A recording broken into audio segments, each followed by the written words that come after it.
All right, guys, welcome back. Welcome back. Happy Monday. I hope you all had a great last weekend. Hope you all had a happy Easter. Spent time with friends, family, went out to eat. I know for all my people that go to church, y'all had on your Sunday's best. Um, but today we're gonna get right to it. Oh, WrestleMania was last weekend. I went to the movies to go watch Sinners. I'm gonna go see it again. That movie was amazing. In my opinion, that's probably the best movie that came out this year. So, and I don't usually jump out the window and say things like that, but I said it. So, today we are going to be talking about a few things. So, I did a live stream yesterday. Come to find out, my stream was lagging a lot. And I was like, I can't put this out. So, let me redo it, which is fine. Gives me better talking points on like what else to say. Don't add too much fluff. But as you saw in the thumbnail, title, South of Midnight. I've put in six and a half hours of South of Midnight, and I'm gonna give my overall thoughts, overall impressions on the game. We're gonna go to a new Cronos game. I don't know if y'all have heard of that. This is giving me that Dead Space related vibes. So I'm gonna go more into detail on this. The Baldur's Gate 3 patch number 8. This is the final patch that they're gonna be doing for this game. But within this patch, we got a lot of stuff, a lot of fixes, a lot of bugs that they had to get fixed. So yeah, this is a big change. And last but not least, I'm gonna talk a little bit about The Last of Us. So if y'all are big Last of Us fans, y'all already know that the show is on. Episode 2 just came out yesterday. So I'm gonna touch on it. I'm not gonna go into super detail, but I'm gonna give my thoughts on that too. So first and foremost, South of Midnight. Now I'm gonna give y'all a little synopsis, and then we're gonna go from there. So, South of Midnight is a 2025 action adventure game developed by Compulsion Games and published by Xbox Game Studios. So the game is set in a fictionalized American Deep South. It was released for Windows and Xbox Series XS on April 8, 2025.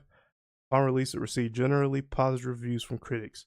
Also, it's a day one release on Game Pass. I have Game Pass. It's amazing. If you don't want to be spending a whole bunch of money on these separate games, go and get Game Pass. I didn't know it was like that until I got it recently. I know Expedition 33, Clear Expedition is coming out in a couple days. So that's Game Pass right there. $70 I don't gotta spend. But anyway, I digress. South of Midnight. Like I said, I have put in six and a half hours of this game. I am a little bit more than halfway through. It is it's not super long, but I can beat this game fairly quick. I love this game. This game is dope. I love Hazel Flood.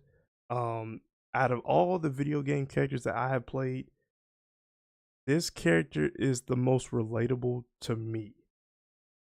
A black protagonist from the South. I picked up on the lingo, the different kind of dynamics with the characters, the vibes, the it's just little distinct stuff, the sounds.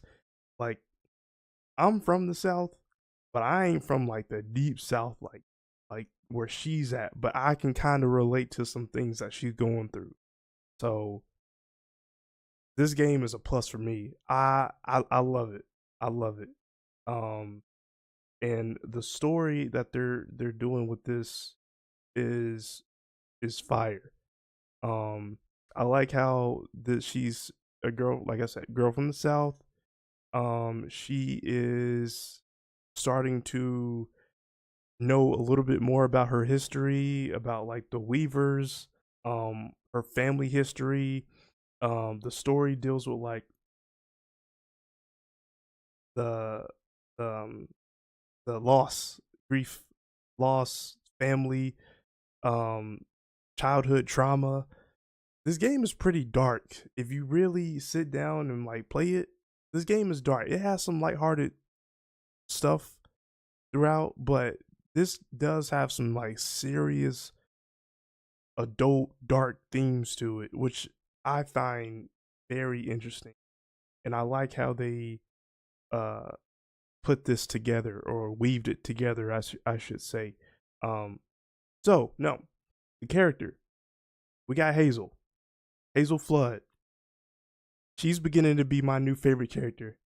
Um she is in the beginning, not to spoil nothing major, um, but in the beginning, it's her. She's living with her mom. I believe she's in high school or college. She's she's in track, and I believe her father is not in her life anymore. I think he had died or passed away or whatever happened to him. I don't know, but they're not in the. He's not in the picture. And then all of a sudden, um, a big giant hurricane or big flood just comes down and wipes everything out, and now the mom and her get separated, and now she has to go on an adventure to find her mom. But throughout the adventure, she starts to know more and more about her family and her family history, her grandma, her aunt, her it's a lot of stuff that's going on, and along the way she is interacting with these like mythical creatures. You riding on a big giant catfish that talks. This game is reminding me of Princess and the Frog, the Disney animated movie. But it's a little bit more mature vibes. Um, but nah, this yeah, the story is definitely there, and I knew the story was going to be a standout when I played it because looking at the trailers before this game came out, I was like, okay, they definitely going to be dealing, or they definitely going to be honing in on the story, more the story aspects of the game, not so much the gameplay, but how the story is written. Now, I'm gonna get to the gameplay in a minute. But yeah, the story is super dope so far. I cannot complain with how it's going. I love the characters. I love Hazel. She's my new favorite right now. And um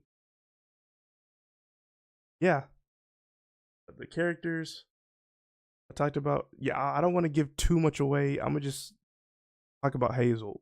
That's gonna be it. Y'all need to play this game for yourselves. Short and sweet and to the point. Um Gameplay. So this game is surprisingly difficult. I'm not gonna hold you. I did die a couple times throughout some uh fights through some levels. So you really when you fight enemies, you really got to strategize and prioritize on who you need to take out first, because these enemies are going to gang up on you and they're not going to give you no room to breathe at all.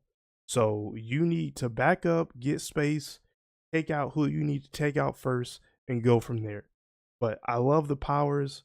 He has like this weaving magic skill with the two, I don't even know what you call them, but she fights with those.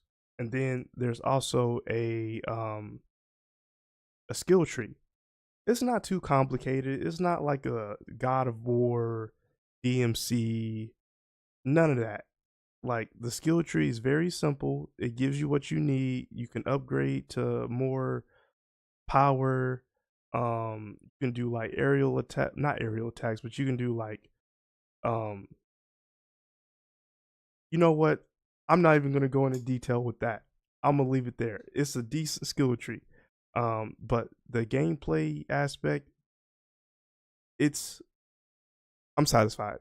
I'm not mad at it. I know they focus more on the story instead of the actual like fighting mechanics. And they also have platforming on here too. So what I noticed, and I like how they added this detail. I don't know if they did this intentionally, but I picked up on it. Hazel is in track. The way she runs and the way she jumps, you can definitely tell this girl is very athletic, and she's in track and field. And the way she runs with her arms like straight, and the way she jumps and lunges over to different places and things, you can tell this girl is in track. So I like how they added that little detail that I caught on. But no, the gameplay, the platforming, the fighting, super dope, and the way that you fight and use certain sounds, chef's kiss, fuego. And speaking of the soundtrack, or speaking of the sound, you need to have headsets for this game. I love the way whenever she like double jumps or whenever she fights certain enemies, does a special move, does the little weaving powers, you hear like a faint echo, and you hear like faint like noises um or faint like voices in the background, and it's dope. I like that. So the sound is definitely there as well, and the soundtrack. Let me not get to the soundtrack yet. Let me keep on. I'm still on the sound effects.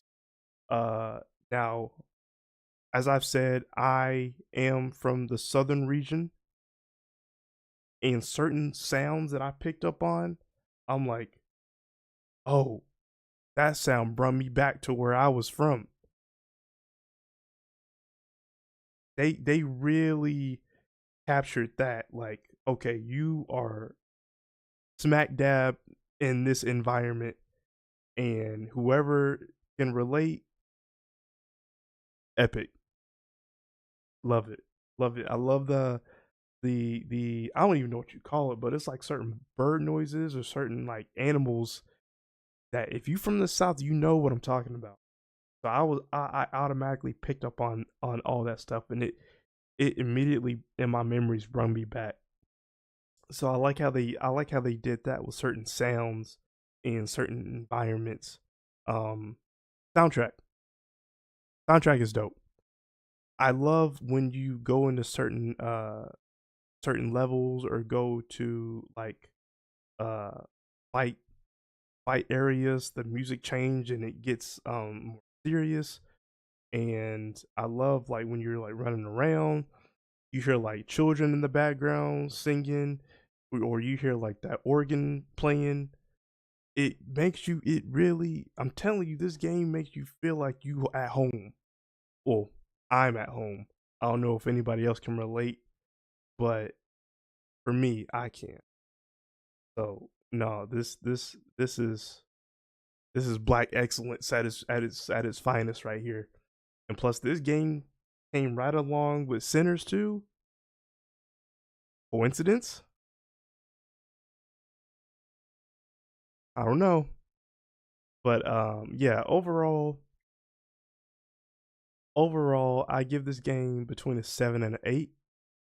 The fighting mechanics is simple. It's not too complicated, but I'm not mad at it. They could have did better with that. My headset went out. They could have did better with that, but I'm not mad at it. The platforming is there. Cool, climb, jump. The story though, that's what I care about the most. The story. And so far so good. So far so good on this story. I cannot complain. So if you have not played South of Midnight, if you have thought about getting it, go and get it. Go and get it. And if you have Xbox Game Pass, it comes with it. So, and it's like I said, it's fairly quick too.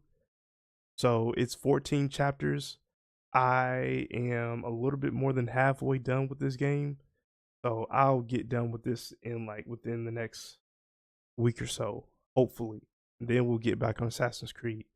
Um, but no, yeah, if you don't get the game, I highly, highly, highly recommend you go get it. This game is going to be one of the standouts for this year. And like I said in my last stream, I think this game is going to get nominated for like best story or best art direction. I love the way that this game is animated too, like the graphics wise. It's giving me that Spider-Man into the Spider-Verse type feel. I don't know what to call it, like stop motion type of stuff, but it works. I don't know how to explain it. It just works. Okay, so let us go back let's go back to the next topic. So I'm gonna transition over to the PC stream. Okay, Baldur's Gate. I love me some Baldur's Gate. Now, granted, I have not beat this game, and I feel ashamed that I have not beat it. But I will get to it eventually. I am on Act 3, and for whatever reason, I've been stuck at Act 3 for the longest. It's just so much to do, so many side quests, so many people to interact with, so little time, so much to do. So it's me, Gale, Shadowheart, and Lae'zel is within my party. Um, I don't even know what level I'm on. I don't know. I don't know. But I'm gonna go back to this game, just not anytime soon. But recently we got some big news that patch 8, this is the final patch for this game. And I'm pretty sure it's already here. But yeah, we're gonna talk about the big things that are within this patch. Now, I'm not gonna go into all the details. I'm gonna just go into the main details. All right, so let's go. Number one, crossplay. Crossplay is very important nowadays. That pretty much has to be the standard. If it's not day one with certain games, it has to be eventually. Like that's where we're at now. It's standard. It's like a backup camera on a car. Every car should have that at this point, standard.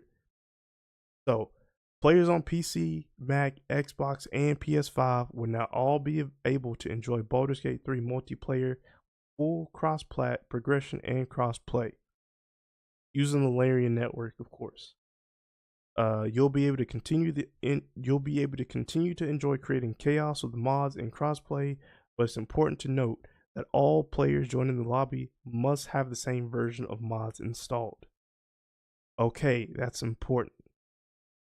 So y'all can have different systems, but y'all need to make sure if it's no mods or if y'all do have mods, it has to all be the same mods. When joining a host game, you'll be prompted with the mod verification window to. All right, so that's how you enable all that stuff. All right, cool. Photo mode. Photo mode is really big nowadays with current gen games. Horizon Forbidden West or Horizon Zero Dawn, Ghost of Tsushima, uh, fighting games like Tekken, Street Fighter, new games. People have found ways to make amazing artistic photos in photo mode. I don't know how they do it. I'm not that creative, to be honest. I don't know, but they do it.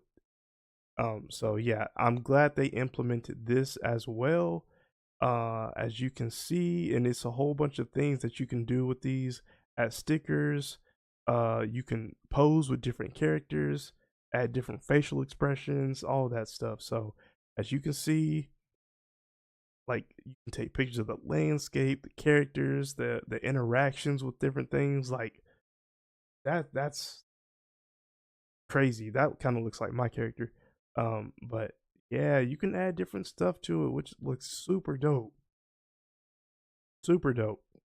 Pose, like super dope. All right. The biggest thing to me, subclasses.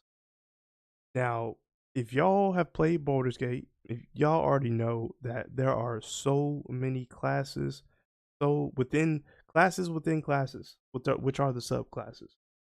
So I am a rogue, I am a half elf, and I forgot what type of rogue I am. Yeah, they added like how many? 12 more, I believe. So we're gonna go through this stuff. So one new subclass for each playable class is now available, featuring new abilities, animations, VFX, unique summons, powerful cantrips, and voice dialogue for the Oathbreaker Knight for those playing as the Oath of the Crown Paladin subclass. Packed with new ways for you to play, whether you want to roleplay the God of Thunder by using Elemental Cleaver, imbuing your path of the Giant Barbarian's hammer with shocking damage, and flinging it out for it to come back to you, which sounds pretty dope. I'm not gonna lie. Or as a drunken monk with truly homebrewed abilities that will enhance your next playthrough, there's surely a subclass for you. So this game is never ending. Like this game will never end. You can have 6, 7, 8, 9, 10 different playthroughs on so many different classes, and every playthrough is going to be different. Um, I could be playing one homie could be playing another playthrough, and I could be playing this, and we could be playing two completely different games. Like I could completely skip out on something that he picked up on, or if I'm like a villain, I might have killed some people, but if he's the hero or she's the hero, she might have befriended the people that I killed on my playthrough. So it's different. It's different stories, which this game is. It's got to be up there as the greatest of all time. As far as like not as far as not best RPG, but best pretty much best game. So let me go through these subclasses. So Path of the Giant Barbarian, College of Glamour Bard, Death Domain Cleric, Circle of Stars Druid, Arcane Archer Fighter, Way of the Drunken Master Monk, which that sounds super dope, Oath of the Crown Paladin, Swarmkeeper Ranger, Swashbuckler Rogue, Shadow Magic Sorcerer, Hexblade Warlock, Blade Singing Witch.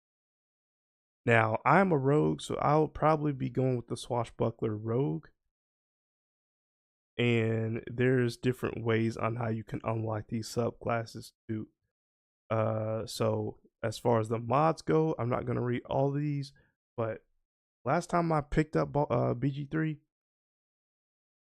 there was 100 something mods on this game, probably more. Like, and I'm not talking about the PC, I'm talking about the console version. Like, they've added so many mods, and maybe I could use a mod or two, or a couple actually, to get me through some of these battles, because I forgot where I done left off of, but yeah, it's giving me a hard time, and I was just like, at the time, it was some other games that I forgot came out, so I just took a break from BG3, play some other ones, but I really do need to get back on this game though. Okay, yeah, so with the patch notes, um, they have a whole bunch of fixes, bug fixes, combats, modding, performance, interactions with the characters, all that stuff. You're so if you go back and play this game, you're playing at the peak. Like this is the best version that you're gonna get out of Baldur's Gate. You can't get better than this. And with this patch, they have upped it even more. So if you have not played this game, I highly, highly, highly recommend that you go play it. I was one of those people that didn't get the game at the time. I didn't get the appeal. I was like, this one game of the year? How? I don't get it. I was one of those people that voted for Spider-Man. I can say that. I finally got the game. I could not put it down. I understood. I got it. I get it. I get it. One sitting.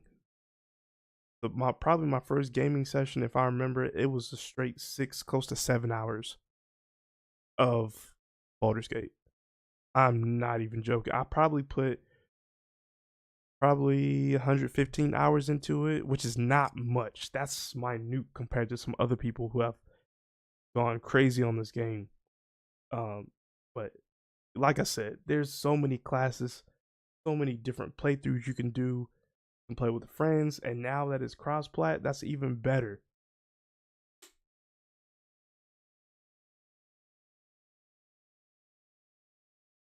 So shout out to Larian Studios. This game is still going strong, and it came out what, like 2 years ago, and it's still one of the. It's still this game is still on fire. This game ain't going nowhere anytime soon. This is gonna go down as one of the best games that I've ever played. It's up there. It's up there. I didn't get the hype at first, but since I now that I got it, I played it. I didn't beat it, but I understand it. So shout out to BG3. Kudos to them for doing this big giant patch. And yeah, like I said, you are for the people who have not played this game and you play it, you're gonna get the best experience. The best experience. So this is like I don't want to compare this to Cyberpunk, but I am a little bit. You can go back and play Cyberpunk now. It is the best of the best RPGs. Now back when it was something else, and back in 2020 when it first released, it was completely different from what we got now. So y'all are playing at the absolute peak. Okay, so next topic, Cronos. So I have not heard anything about this game until recently. I didn't hear about any type of news until now. So there is a game called Cronos that is kind of resembling Dead Space a little bit, but watching the trailer, it's a twist. Now I don't know if this game is set in space. I think it's set on a certain specific on a planet. I'm not sure it's Earth, but you go through different environments and something about these enemies is different. Like within the trailer, it tells you like don't let them merge. So if you shoot an enemy and kill it, it's likely to merge with another enemy and form, and it's a whole nother new enemy, which I find dope. But it is a third person horror shooter over the shoulder. And like I said, the first time I saw it, it was giving me straight Dead Space vibes. But I think that it has elements of Dead Space, but it's different at the same time. I wonder how the story is gonna be, who the main character is. I saw in the trailer that there's different people. I don't know who was narrating at the time, but I don't know. I know this game is gonna be you're gonna need some the sound effects are gonna go crazy. Gonna go crazy. So I am curious as to what this game is going to be about. It's not gonna be a day one for me, but I am gonna be out on the lookout for it. It's on my list to check out, but it's not gonna be like a day one. Now if it's on Game Pass, ooh, that makes my life way better. Um, but yeah, I'm gonna hold off until I see a little bit more, get some more reviews on it. Um, but from what we got, this game looks super dope. Now, what I don't want, if y'all remember, this game came out maybe 3 years ago. It's a game called Callisto Protocol. Now, when I saw Callisto Protocol, I said the same thing that I'm saying right now about Cronos. This looks like Dead Space. What makes this game so different? And I thought they were gonna focus on the the story, which they tried to, but it just didn't hit. Like it was okay, it wasn't a bad game, but it just didn't hit like it was supposed to. But let's hope that Chronos is a little bit different and it's its own game and it stands out. And this game is coming out this year too. I don't have a specific date on it. Um, but we will see. We will see. But no, it's on my radar though. I'm gonna check it out. I'm gonna check it out. Okay. Last but not least, we got Daredevil. Oh my goodness, did I just say Daredevil? That's not what I said. Last of Us. Daredevil just finished. It's still in my brain. I'm getting so many shows mixed up right now. Anyway, Last of Us. I have been talking about last. If for the people who know me, I'm a Last of Us fan. I played Last of Us 1, 2, several times. Beat it on Grounded. Seen the first season. Loved it. Amazing. Now we're on season 2.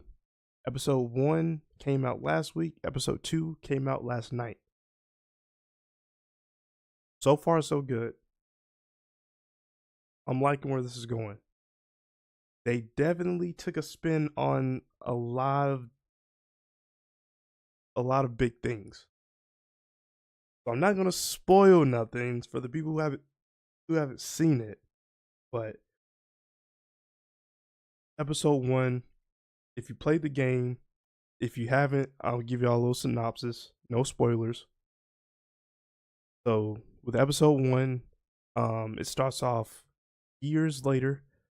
Joel, Ellie, they are already adapted to the life of living in the settlement with Tommy and Maria, his wife, I believe. So they already started like a whole new life where they can kind of chill. They got a whole community out on the settlement living. They have no problems. But Ellie and Joel's relationship has kind of petered a little bit, and I think we know why. Like, if y'all remember what happened on the last episode of season 1, that's why. I think she knows, and I'm gonna leave it at that. But we've met some new characters along the way. We met some new enemies along the way, stalkers. Now we do know about stalkers in the game, but they didn't show up until season 2. Way smarter, way faster. They actually have a conscience and of how they can strategize on taking you out, which is terrifying. And episode 2, super dope. Um yeah, like I said, if you have played the second game, you already know what's going to happen to certain characters. Uh, yeah. So for the people who have not played the game, best of luck to y'all because it was a roller coaster of emotion when I first played Last of Us 2. Great game. Looking back now, I'm not saying it's better than 1, but I'm saying it's almost as good as 1. I know it's very polarizing with the different characters going back and forth on their sides of the story, their perspectives. But me personally, I like it. If you have me thinking and hating a certain character that much, you did a good job. Naughty Dog, story wise, y'all can't touch them. Y'all cannot touch Naughty Dog when it comes to the story. So I like Last of Us Part 2. I know a lot of people didn't. I know it's very it's very polarizing. But I've come to grow on Abby as a character, and yeah, I'm gonna leave it at that. But no, the show is getting good, and we're only on episode 2, and shit has already popped off. So yeah, like I said, for the people who have not played the game, y'all are in for a roller coaster of emotion. Let me just say that. But I'm gonna end it right here. I wanted to give like a quick live stream. I'm actually I'm glad that my stream did not lag. Last time I talked, my stream lagged on me, and I had to delete it because I did not want that getting put out on YouTube. So, as always, after this stream is done, I'm gonna chop it up into videos, chop it up into short reels, and we are going to uh see what else is going on next week. But on the 24th, there is a game that's supposed to be the 23rd, I believe, or the 23rd of the 24th. Expedition 33, Claire Expedition 33 is coming out. Fatal Fury is coming out, and what else is coming out? There's something else that's coming out. Oh, pre-orders for the Switch 2. Y'all be ready. And if y'all are wanting to get the Switch, good luck. I am going to hold off on it. I got my Switch 1, my PC, and my PS5 that's going to hold me over until I feel that it's ready to get a Switch 2. But right now is not the time. So best of luck to whoever gets the pre-orders purchases. And